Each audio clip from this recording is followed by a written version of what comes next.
Төрийн буруутай албан тушаалтнууд иргэдийг хохироодог. За тухайлах юм бол хууль бусаар ажлаас нь халдаг. Аж ахуй нэгж байгууллагуудыг хохироодог.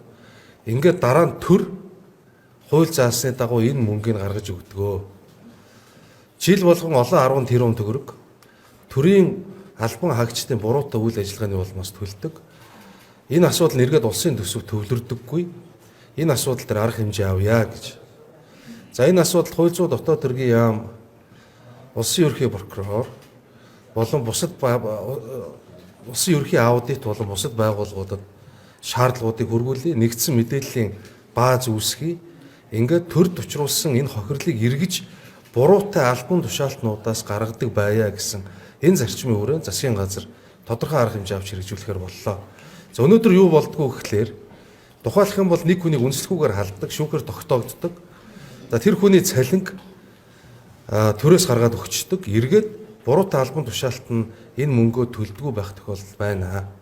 За мөн тодорхой албан тушаалтны шийдвэрийн улмаас аж ахуй нэгж байгууллагад хохирол учирчдаг, хохирлыг төр гаргаад өгчдөг, буруутай албан тушаалт нь мөн хариуцлага хүлээдэггүй, мөнгө гаргадаггүй. Энэ асуудал дээр дүгнэлтийг цаашдаа төрд хохиролд учруулсан албан тушаалтнууд тэр хохирлоо өөрсдөө төлдөг байя гэсэн энэ журмыг өнөөдөр засгийн газар уралдаан авч хэрэгжүүл хэлцлээ.